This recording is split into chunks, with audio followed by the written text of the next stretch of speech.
everybody, welcome back to the Wolf Den Library. My name is Miss Evelyn, and today we're going to continue reading Winnie the Pooh, written by A.A. Milne and illustrated by E.H. Shepard. I hope you enjoy it.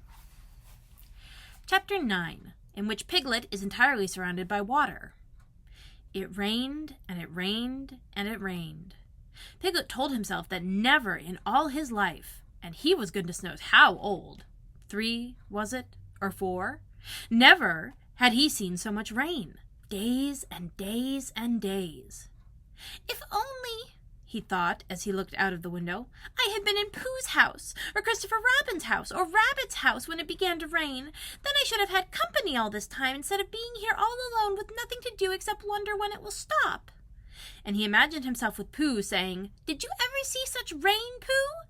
And Pooh saying, Isn't it awful, Piglet? And Piglet saying, I wonder how it is over Christopher Robin's way. And Pooh saying, I should think poor old Rabbit is about flooded out by this time. It would have been jolly to talk like this, and really it wasn't much good having anything exciting like floods if you couldn't share them with somebody. For it was rather exciting. The little dry ditches in which Piglet had nosed about so often had become streams. The little streams across which he had splashed were rivers, and the river, between whose steep banks they had played so happily, had sprawled out of its own bed, and was taking up so much room everywhere that Piglet was beginning to wonder whether it was coming into his bed soon. It's a little anxious, he said to himself, to be a very small animal entirely surrounded by water. Christopher Robin and Pooh could escape by climbing trees, and Kanga could escape by jumping, and Rabbit could escape by burrowing, and Owl could escape by flying, and Eeyore could escape by making a loud noise until rescued. And here am I surrounded by water, and I can't do anything. It went on raining, and every day the water got a little higher, until now it was nearly up to Piglet's window, and still he hadn't done anything. There's Pooh, he thought to himself. Pooh hasn't much brain, but he never comes to any harm. He does silly things, and they turn out all right. There's Owl. Owl hasn't exactly got brain, but he knows things. He would know the right thing to do when surrounded by water. There's Rabbit. He hasn't learnt in books, but he can always think of a clever plan. There's Kanga. She isn't clever, Kanga isn't, but she would be so anxious about Roo that she would do a good thing to do without thinking about it. And then there's Eeyore. And Eeyore is so miserable anyhow that he wouldn't mind about this. But I wonder what Christopher Robin would do. Then suddenly he remembered a story which Christopher Robin had told him about a man on a desert island who had written something in a bottle and thrown it in the sea. And Piglet thought that if he wrote something in a bottle and threw it in the water, perhaps somebody would come and rescue him. He left the window and began to search his house, all of it that wasn't under water, and at last he found a pencil and a small piece of dry paper and a bottle with a cork to it, and he wrote on one side of the paper, Help! Piglet! Me. And on the other side, It's me, Piglet! Help! Help! Then he put the paper in the bottle, and he corked the bottle up as tightly as he could, and he leaned out of his window as far as he could lean without falling in, and he threw the bottle as far as he could throw, splash! And in a little while it bobbed up again on the water, and he watched it floating slowly away in the distance until his eyes ached with looking, and sometimes he thought it was the bottle, and sometimes he thought it was just a ripple on the water which he was following, and then suddenly he knew that he would never see it again, and that he had done all that he could do to save himself. So now, he thought, somebody else will have to do something, and I hope they will do it soon, because if they don't, I shall have to swim, which I can't, so I hope they do it soon. And then he gave a very long sigh and said, I wish Pooh were here. It's so much more friendly with two. When the rain began, Pooh was asleep. It rained, and it rained, and it rained, and he slept, and he slept, and he slept. He had had a very tiring day. You remember how he discovered the North Pole? Well, he was so proud of this that he asked Christopher Robin if there was any other pole such as a bear of little brain could discover. There's the South Pole, said Christopher Robin. I expect there's an East Pole and a West Pole, though people don't like talking about them. Pooh was very excited when he heard this, and suggested that they should have an expedition to discover the East Pole. But Christopher Robin had thought of something else to do with Kanga, so Pooh went out to discover the East Pole by himself.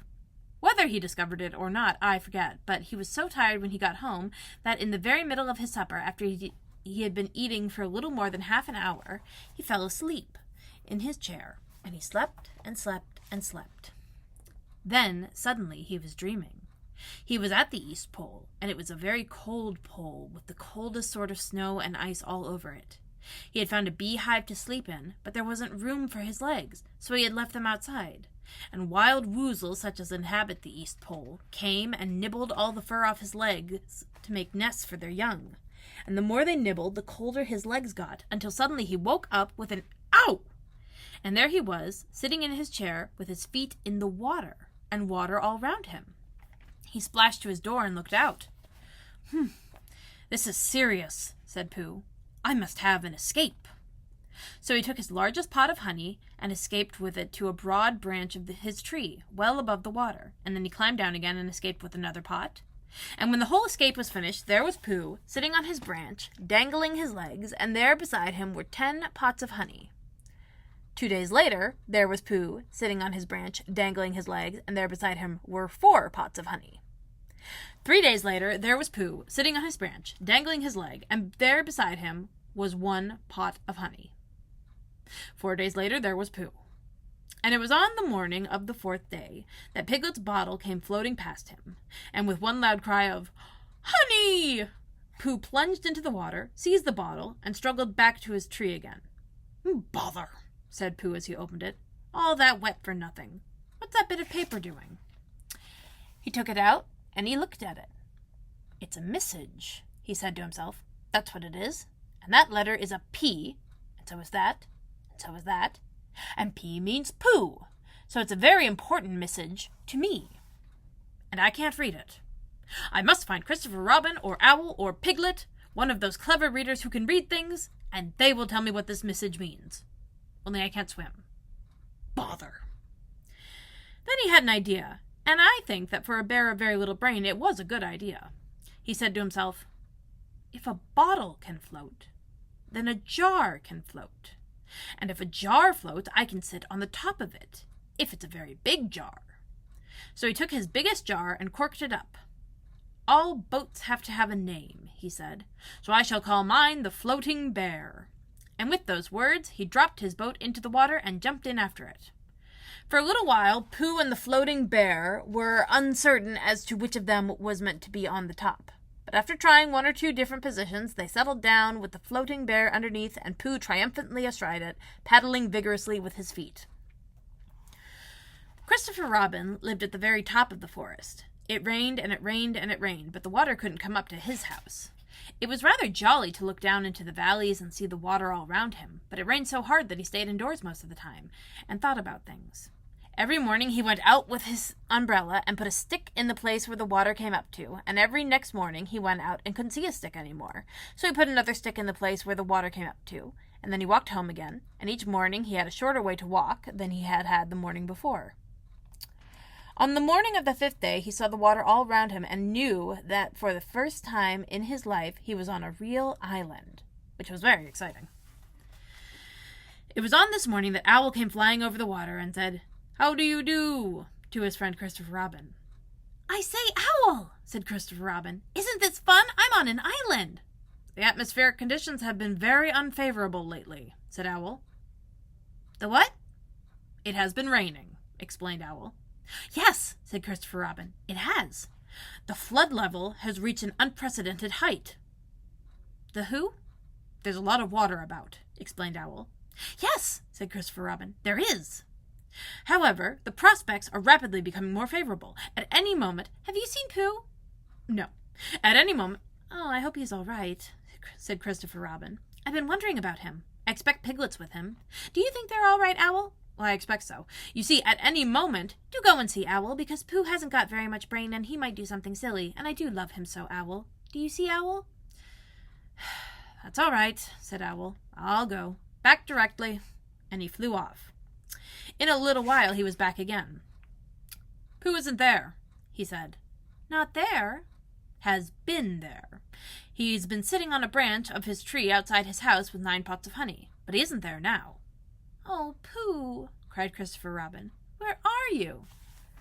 "Here I am," said a growly voice behind him. "Pooh!" They rushed into each other's arms. "How did you get here, Pooh?" asked Christopher Robin when he was ready to talk again. "On my boat," said Pooh proudly. I had a very important message sent to me in a bottle, and owing to having got some water in my eyes, I couldn't read it.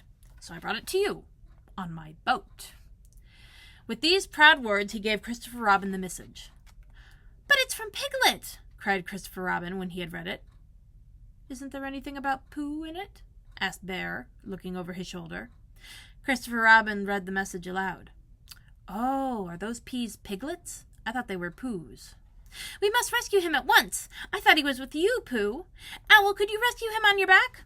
"I don't think so," said Owl after grave thought. "It is doubtful if the necessary dorsal muscles—" "Then would you fly to him at once and say that rescue is coming, and Pooh and I will think of a rescue and come as quick as ever we can. Oh, don't talk, Owl. Go on quick." And, still thinking of something to say, Owl flew off. "Now then, Pooh," said Christopher Robin, "where's your boat?" I